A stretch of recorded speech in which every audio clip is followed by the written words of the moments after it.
नमस्कार, मैं अतुल जैन। नेता नगरी 24/7 चैनल पर आप सबका हार्दिक स्वागत है। स्त्री शक्ति, आज हमारे देश की एक नारी क्या कर सकती है उसके बारे में हम जानना चाहेंगे। आज हर घर में ऐसा समझा जाता है कि एक नारी अपने घर में बच्चे संभालना और सिर्फ चूल्हा चौका करना यही उसका काम है। लेकिन मैं आपको कहता हूं, नहीं नहीं नहीं, ये गलत है। आज के हमारे भारत देश की नारी बहुत कुछ कर सकती है और यही आज हम जानेंगे। हमारे साथ मौजूद है रेहाना खान जी, उनका मैं हार्दिक स्वागत करता हूं। रेहाना जी, आपका हार्दिक स्वागत। रेहाना खान जी आम आदमी पार्टी से जुड़ी हुई है। रेहाना खान जी आम आदमी पार्टी की नेशनल कार्यकर्ता हैं। वो देश के किसी भी कोने में कोई भी काम हो, रेहाना खान जी आम आदमी पार्टी की ओर से, इलेक्शन हो या सेवा का काम हो, आम आदमी पार्टी की ओर से पहुंच जाती हैं। तो आइए आज हम रेहाना खान जी के बारे में जानना चाहेंगे। रेहाना खान जी सिर्फ आम आदमी पार्टी से जुड़ी हुई ऐसा नहीं है, लेकिन उनका एक और भी पहलू है जो आम आदमी पार्टी से अलग है। और वो अलग ऐसे हैं कि वो एक विशेष कार्य करते हैं और वो कार्य बहुत ही बढ़िया कार्य है। मैं भी ये सुनकर अचंभित रह गया जब उन्होंने कहा कि मैं किसी दुखी पीड़ित को सहकार्य करती हूं, मदद करती हूं। लेकिन वो कैसा दुखी पीड़ित, कैसा सहकार्य? तो जब मैंने सुना बलात्कारी पीड़ितों को मदद करने का बहुत ही बढ़िया काम पिछले कई सालों से करते आ रहे हैं। पुलिस स्टेशन हो या न्याय तंत्र हो, कहां पर अगर उनको न्याय ना मिलता हो तो रेहाना जी आवाज उठाती है और उनको न्याय दिलाने के लिए पुलिस स्टेशन हो या कोर्ट हो, रेहाना जी वहां पर पहुंच जाते हैं। आइए इसी के बारे में आज हम बात करेंगे। रेहाना जी, आप आम आदमी पार्टी के नेशनल लेवल के कार्यकर्ता हैं और आंदोलन से जुड़े हुए कार्यकर्ता हैं, क्या कहेंगे आप? जी, हम तो ISC से जुड़े हुए हैं, इंडिया अगेंस्ट करप्शन, और आंदोलन करके हमारी ये पार्टी बनी हुई है। जब हमारी मांगे पूरी नहीं हुई हैं तो हमारी पार्टी बनी गई है। तो मैं जब से जुड़ी हूँ और मैं अपनी पार्टी के लिए काम करती हूँ हर जगह जाके।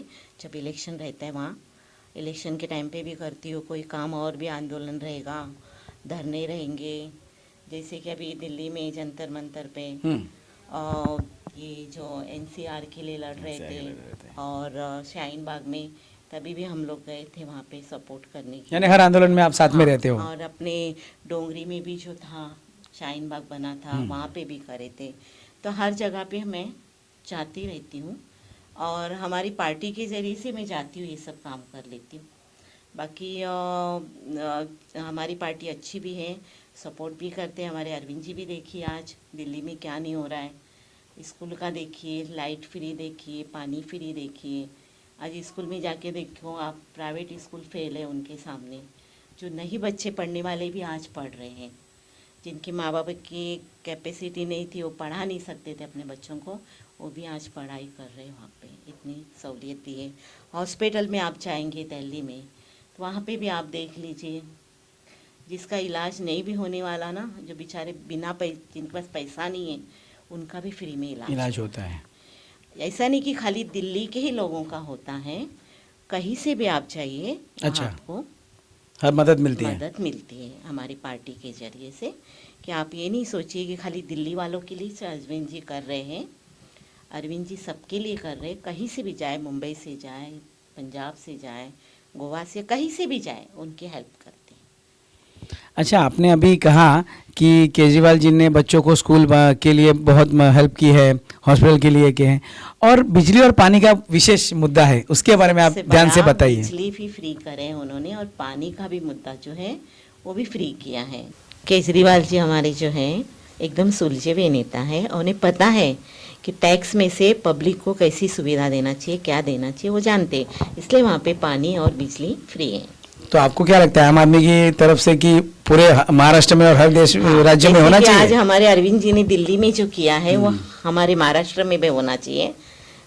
बहुत अच्छा रहेगा। यहाँ तो पब्लिक बहुत ही परेशान है, बाजार से परेशान है, सिलेंडर से परेशान है, पेट्रोल से परेशान है।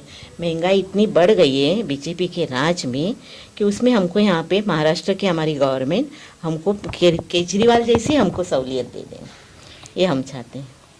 तो आप क्या कहते हैं कि मोदी जी मन की बात करते हैं तो उसमें कहना चाहिए कि महंगाई क्यों है, उसके बारे में खुलासा करना चाहिए, आपका ये कहना है? हाँ, मन की बात जो मोदी जी करते हैं तो इनसे पूछिए कि मतलब ये महंगाई क्यों है, उनका खुलासा उनको करना चाहिए। उनको खुलासा करना चाहिए। ओके। अच्छा, तो दूसरी बात यह है कि अभी जो दिल्ली है, तो दिल्ली में जो अभी शिक्षण का जो मुद्दा है वो बहुत अच्छी तरह से उन्होंने लिया, लेकिन मुंबई में ऐसी जो बातें हैं, महाराष्ट्र में जो ऐसी बातें हैं, ये ऐसी हुई है हमारे अपने राज्य में ऐसा हुआ है? नहीं हुआ है। यहाँ पे तो अभी भी फीस भरने के लिए लोग परेशान हैं। बोलते हम फीस नहीं भरेंगे तो एग्जाम देने नहीं दे रहे, ऑनलाइन रह के भी बहुत बुरा हाल है। कितने बच्चे तो एग्जाम नहीं दे पा रहे हैं। फीस तो माफ कर दो, लॉकडाउन में उतनी तो फैसिलिटी दो गरीब को, वो भी नहीं है। सही बात है। अरे दिल्ली में जो हुआ है, दिल्ली में देखो लॉकडाउन में भी फ्री है।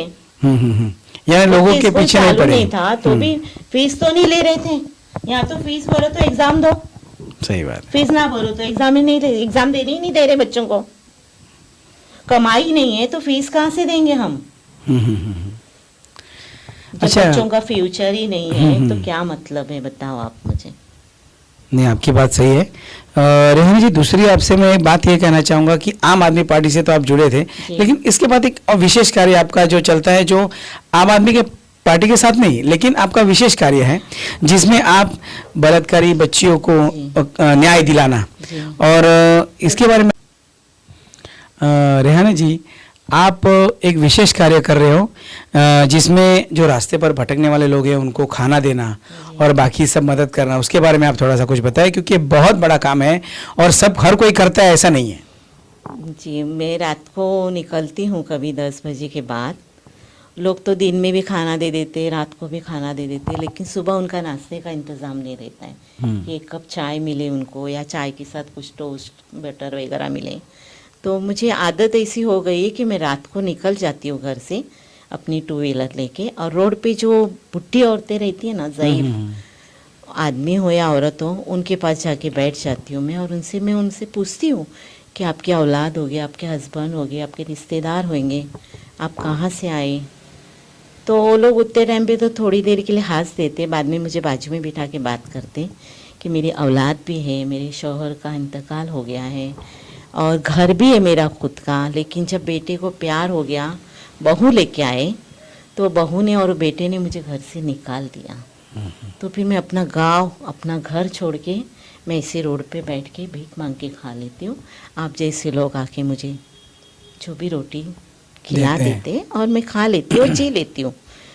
बस उनका कहना ये रहता है कि मैं माँ बाप से ये कहूँगी कि इतना भी औलाद के ऊपर बहुत भरोसा करना कि कल बहू आने के बाद हमको घर से बाहर निकाल दिया जाए। अपना ही होप रखो, अपना ही बल रखो, भले अपना शौहर नहीं है तो क्या हुआ, अपने बल पे जियो। लेकिन आज हम इस हाल पे है कि रोड पे पड़े हैं, आप है कोई है हमको दे देता है, खा लेते, कभी बीमार पड़ते तो कोई भी उठा के हमको दवा दिला देता है, बस ये चलता है। रेहाना जी, आप ये बहुत बड़ी बात कह रहे हैं, आज लोगों को ये सबक है। तो आज क्या कहना चाहेंगे आप लोगों को, जो बच्चों को, जो अपने माँ बाप को बाहर बेघर भटकने के लिए छोड़ देते हैं, कोई आश्रम में छोड़ के आता है? तो रेहाना जी, ये बहुत बड़ी बात है, आप बताइए लोगों को कि आप बच्चों को कैसे रहना चाहिए, अपने माँ बाप की कैसी इज्जत करनी चाहिए? देखो, माँ ने तो 9 महीना पेट में रखा है और जन्म दिया है, उसकी तो कदर करना चाहिए। अपने पेट को काट के माँ बाप पालते हैं और तुम बड़े हो जाते, कमाने के लायक हो जाते, तो अपने माँ बाप को घर से निकालना आपका ही गलत है। आप निकल जाओ ना, नहीं खिला सकते, आप निकल जाओ उनके घर से मत, लेकिन उनको घर से मत। ये श्राप है, बहुत बड़ा, बहुत श्राप है जिंदगी, बहुत श्राप है। और मैं बहुत से ऐसे लोगों के साथ बैठती उठती हूँ, रोड के फकीर लोगों के पास जिनका कोई नहीं है, उनसे मैं जब बात करती हूँ ना तो बहुत तकलीफ होती है कि ऐसी औलाद से तो औलाद ना हो, पर वाला औलाद ना दे। राणा जी ने बहुत बड़ी बात कही है। आप मैं लोगों से भी कहना चाहूँगा कि बच्चे बड़े हो जाते हैं और सिर्फ बीवी की सुनते हैं और अपने माँ बाप को जब भटकता छोड़ देते हैं तो बहुत दुख लगता है। हम बहुत सारे वीडियो और टीवी पे देखने के बावजूद भी आज भी ऐसे किस्से हमें सुनने मिलते हैं तो बहुत दुख होता है। तो ये ऐसा नहीं होना चाहिए, ऐसे रेहाना जी का कहना है। और दूसरी बात रेहाना जी की मैं ये कहूँगा कि वो दुखी पीड़ित बलात्कारियों की बहुत सेवा की है उन्होंने, बहुत लोगों को न्याय दिलाया है। आज हर दिन हर आए दिन टीवी पर या न्यूज़ में हम देखते हैं कि बलात्कार के बारे में बहुत बड़े बड़े कायदे बने हैं, उनके ऊपर अमल होना चाहिए, इस बात पे आवाज उठती है। लेकिन फिर भी रेहाना जी ने कहा है कि बलात्कारी लड़कियों को बहुत बार न्याय नहीं मिला है। वो रेहाना जी ने हमारे सामने स्वीकारा है और उन्होंने कहा है कि मैं बहुत लोगों के लिए न्याय के लिए पुलिस स्टेशन हो या कोर्ट का दरवाजा हो वहां तक मैं गई हूं, दिन हो रात हो कभी भी रेहाना जी वहां पहुंच गई है। रेहाना जी, आप जिसके ऊपर अत्याचार हुआ, बलात्कार हुआ, ऐसी लड़कियों को आप बहुत मदद करती हैं। आप पुलिस स्टेशन हो, कोर्ट हो, दिन रात कभी देखते नहीं, लेकिन उनको, उन बच्चियों को न्याय दिलाने के लिए, दुखी पीड़ितों को आप पहुंच जाते हैं। क्या कहेंगे आप? जब उनका एफआईआर नहीं होता है और उनको जब कहीं से मदद नहीं मिलती है तो मुझे कॉल आता है और मैं चली जाती हूँ उनकी हेल्प करने के लिए और मुझे कामयाबी भी मिलती है। ऐसा नहीं कि नहीं है कि बच्ची को हॉस्पिटल तक के देखना, उनको उनका केस फाइल होने तक, उनको हर चीज़ में मैं हेल्प करती हूँ। जब जाके उनका एफआईआर होता है और इंसाफ मिलता है तब मुझे सुकून मिलता है जब मैं बैठ जाती हूँ। उसमें मुझे मीडिया भी बहुत सपोर्ट करती है और मीडिया भी साथ देती है मेरा कि एफआईआर क्यों नहीं हो रहा है, और पब्लिक भी मेरा साथ देती है। पब्लिक भी ये नहीं आम आदमी पार्टी की है कार्यकर्ता करके नहीं, मैं सोशल वर्कर हूँ, इस हिसाब से आ जाते हैं। आम आदमी पार्टी भी आपके साथ बहुत बार खड़ी हुई हाँ, सुनी है। एक 12 साल की लड़की का किस्सा बताती हूँ। बच्ची का रेप हुआ था दिन में 2-2:30 बजे के करीब इबिरा देसाई रोड पे और रिक्शा में हुआ था। वो बच्ची का 4 दिन से पता नहीं था और बच्ची के साथ में उसका छोटा भाई था, उसका भी पता नहीं था। उसकी माँ 4 दिन से धक्के खा रही थी पुलिस स्टेशन के, लेकिन उसको मालूम ही नहीं पड़ा। जब किसी ने उसको बोला कि आम आदमी पार्टी की रेहाना खान है, उसके पास आप जाओ, तो रात के 12 साढ़े 12 मुझे 12 साढ़े 12 के करीब उसका कॉल आया वो बच्ची की माँ का। मैंने बोला ठीक है, मैं सुबह आप लोगों को बात करती हूँ। दूसरे दिन मैंने क्या करी, रात को फ़ोन आया, लेकिन मैंने रात को मेरी पार्टी के जो खास मेरे जो वॉलंटियर थे हमारे जो आईएसी के, मैंने उनको कॉल किया कि ऐसा ऐसा केसेस आया हुआ है 4 दिन से और बच्ची का अभी तक पता नहीं है और बच्ची के भाई का भी पता नहीं है, छोटे जो विटनेस है उस केस में। तो बोले अच्छा ठीक है, तो अपन सुबह जाते। सुबह जाके हम लोग पुलिस स्टेशन गए, पुलिस वाले से पूछा, एफआईआर नहीं हुआ था 4 दिन से। उसके बाद में पुलिस वाले से पूछने के बाद पता चला बच्ची जो है कुप्पर हॉस्पिटल में एडमिट है और बच्चा जो है छोटा भाई उसका वो डोंगरी में। फिर हम लोग गए कुप्पर हॉस्पिटल में, बच्ची को देखे, सब मेरे पार्टी के सारे वॉलंटियर चले गए थे। और उसके बाद में हम लोग वहाँ से डोंगरी गए। डोंगरी जाके हम लोग ने देखा एक एडवोकेट थी, मैं उसका नाम भूल गई, बैंड्रा की थी, उसने भी बहुत सपोर्ट किया था, वो भी पार्टी की थी हमारे। और उसके ज़रिए से हम लोग डोंगरी गए, बच्चे को देख के वहाँ है, तब जाके पता चला। फिर वो बच्ची का एफआईआर हुआ, वो तीनों लोग अंदर है, अभी भी आज भी है, और बच्ची को इंसाफ मिला। कुछ 4 लाख रुपया भी उस बच्ची को मिला है गवर्नमेंट की तरफ से, और केस भी अभी और भी कुछ पैसा गवर्नमेंट उसको शादी करने के लिए देने वाली है। रेहाना जी, आप कहते हैं कि बहुत बार ऐसा होता है कि आज हम देखते हैं कि जब किसी पे बलात्कार होता है तो बहुत आवाज उठती है, बहुत मीडिया में हंगामा होता है, लेकिन पिछले दरवाजे से हम देखने जाए तो आपके बात पे से ऐसा भी लगता है कि बहुत बार बलात्कारियों को बचाने का भी ऐसे प्रयास हुए हैं। उनको सपोर्ट नहीं करते और जो आरोपी रहता है उसको भी बचाने का प्रयास, आरोपी को बचाने का प्रयास करते हैं। और उसी में जब बचाने का, उसको जब आरोपी को सपोर्ट करते हैं कोई भी लोग, तो उसमें मुझे बुलाया जाता। तो ये रेहाना जी की बहुत बड़ी बात है कि अगर ऐसा होता है तो बहुत गलत है, क्योंकि जिसके ऊपर अत्याचार रेप हुआ है उसके अंदर फिर वो कोई भी इंसान हो, वो एकदम उनको शिक्षा होनी ही चाहिए, वो शिक्षा का सजा मिलनी चाहिए, उसका वो सजा का हकदार है, उसको उसकी सजा मिलेगी, नहीं तो फिर आगे हमें कैसे न्याय मिलेगा। तो आप ये बहुत आपका ये काम बढ़िया है। और दूसरी बात ऐसी थी कि आपने एक 6 साल की बच्ची को भी न्याय दिलाया था। हाँ, ये रमज़ान, लास्ट रमज़ान में अफ्तारी के टाइम मुझे कॉल आया, ऐसी ऐसी बात है, कदम नगर का केस था और 6 साल की बच्ची के साथ ऐसा ऐसा डॉक्टर ने किया, ऐसा मुझे बताया था। फिर मैं रोज़ा खोल के गई, वहाँ से देखी, फिर वहाँ पे बोले हमको इंसाफ नहीं मिला। उसकी चाची मुझे बोलने लगी है बच्ची की, और बोले बच्ची की मम्मी और पापा सब हॉस्पिटल में। तो वैसे ही मैं मेरी फ्रेंड को बुलाई, मेरी फ्रेंड गाड़ी लेके आई और उसको लेके फिर मैं कुप्पर हॉस्पिटल गई, बच्ची को देखा। मैं जब तक केस हाथ में नहीं लेती, जब तक उसका मैं स्टडी नहीं करती सही है क्या गलत है, वो देखने के बाद मैं केस को अपने हाथ में लेती हूँ। मैंने कुप्पर में देखा, हाँ बच्ची एकदम नर्वस थी, डिप्रेशन में थी वो बच्ची, 6 साल की बच्ची बोले तो क्या है ना, बहुत शर्म की बात है। शर्म की बात है। फिर वहाँ से मैं आई तो पूरा यहाँ पे रोड पे पब्लिक उतरी हुई थी। फिर हम लोग पुलिस स्टेशन गए, फिर वहाँ पे सिर्फ हम लोग को कुछ ये दिए, फिर सुबह 5 बज गए पूरे हमको आते आते घर में। तो बच्ची को भी वो इंसाफ मिला। अच्छा रेहाना जी, ये सब आप काम करते हो तो ये तो बहुत खतरनाक काम है कि आप आरोपियों को सजा दिलवाना, ये बहुत बड़ी बात है। ऐसे कोई आगे आता नहीं, अगर विटनेस भी बोलो तो कोई नहीं आता, लेकिन आप इतना बड़ा काम करते हैं, आपको डर नहीं लगता? आपको किसी का फोन नहीं आता धमकी का? थोड़ा बहुत तो डर लगता है कि मेरे बच्चे जवान हैं, इसलिए डर लगता है। और धमकी के कॉल तो मुझे आते हैं, लेकिन मैं डरती नहीं हूँ। रेहाना जी, इतना सब कुछ करने के बाद आप घर में कैसे समय दे पाते हैं?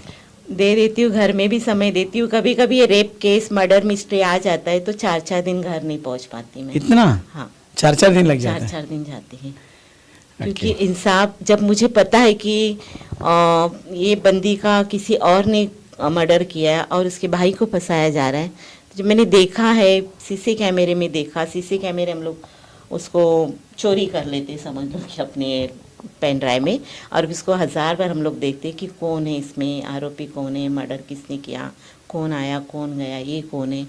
तो उसको स्टडी करते करते फिर समझ में आता है कि भाई जिसके ऊपर केस फिट किया है वो आरोपी नहीं है, तो उसके लिए हम जी जान लगा देते हैं। रेहाना जी, इतना सब आप करते हैं, आप जो बच्चियां आज कॉलेज में हैं, स्कूल में हैं, उनके लिए आप क्या कहना चाहेंगे कि एक मैसेज आप क्या देना चाहेंगे कि बच्चियों को किस तरह एक ऐसे लोगों को पहचानना चाहिए जो आपसे गलत करने वाला है और आपसे कुछ गलत हो सकता है, तो फिर उनको क्या मैसेज देंगे? क्योंकि आजकल के ज़माने में बच्चियां बहुत फ्री हो चुके हैं और एक दूसरे पार्टी में जाना, प्रोग्राम में जाना, डिस्कशन करना अकेले में कहाँ पर, आप क्या कहेंगे बच्चियों को, खास तौर से जो कॉलेज की है, स्कूल की है, उसको कैसे रहना चाहिए सेफली? कुछ कह पाएंगे आप? आजकल की जो लड़कियां फेसबुक और व्हाट्सएप के ऊपर जो मैसेज कर रहे हैं और अनजान लोगों से मिल रहे हैं, उससे उन बच्चियों को दूर रहना चाहिए। और जो भी कांड हो रहा है ज़्यादा, ये इसी की वजह से हो रहा है, ऑनलाइन की वजह से।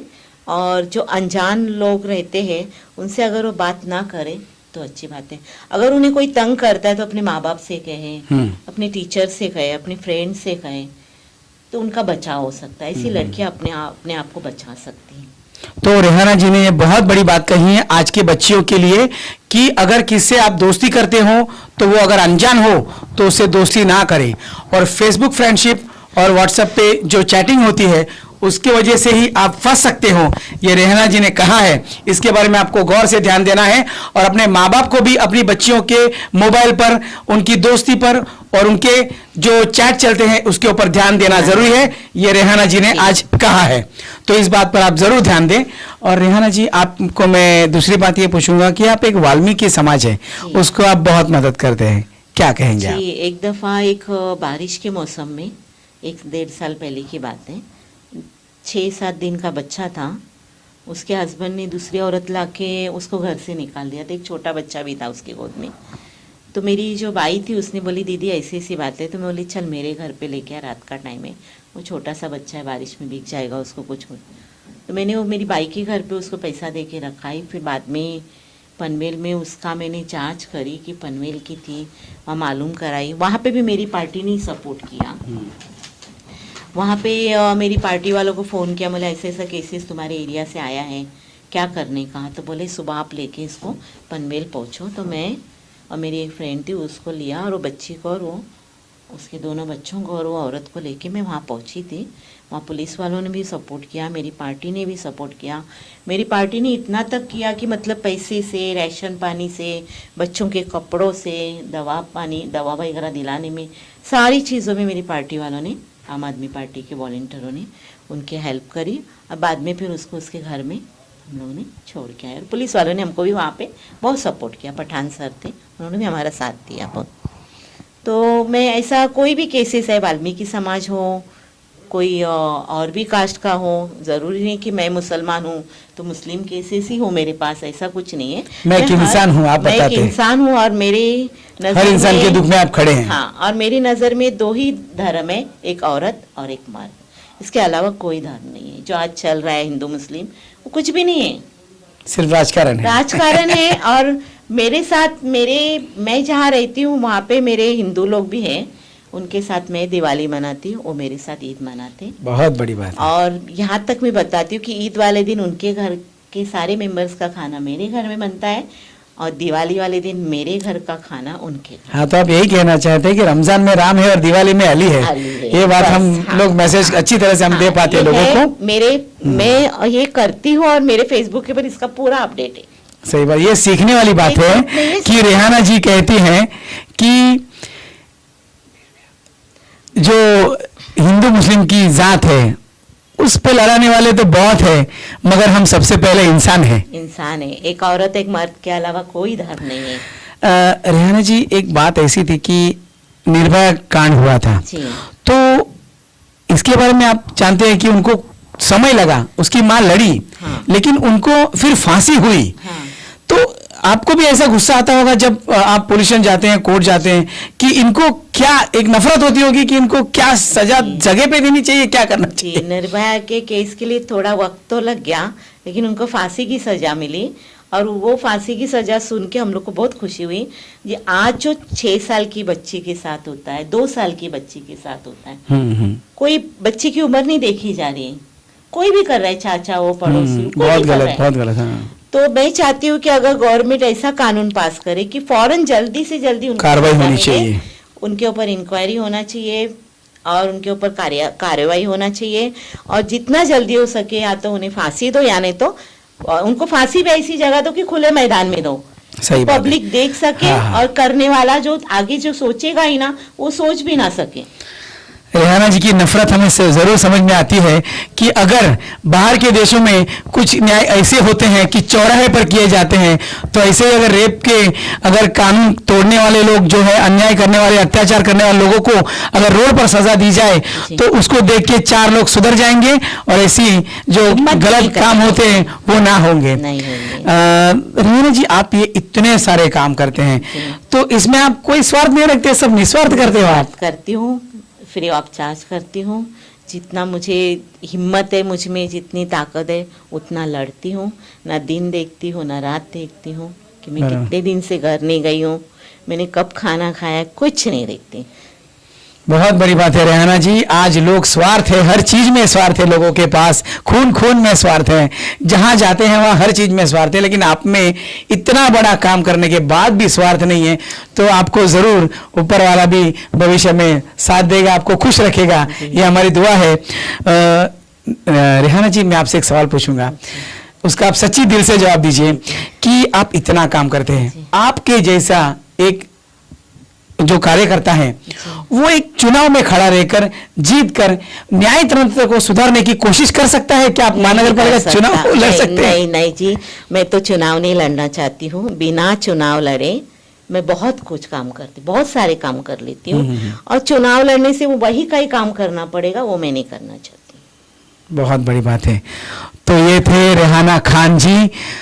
कसम से आज भी सोचने वाली बात है कि ऐसे लोग भी हैं जो समाज में निस्वार्थ अपनी सेवा लोगों को देना चाहता है। लोग अपने घर में निस्वार्थ सेवा नहीं करते, लेकिन रेहाना जी हमारे देश में, हमारे मुंबई में, हमारे महाराष्ट्र में कई लोगों को न्याय दिला रही हैं। रेहाना जी आपको सलाम और भगवान आपको खुश रखे।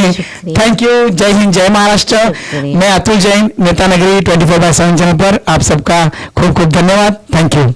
Thank you.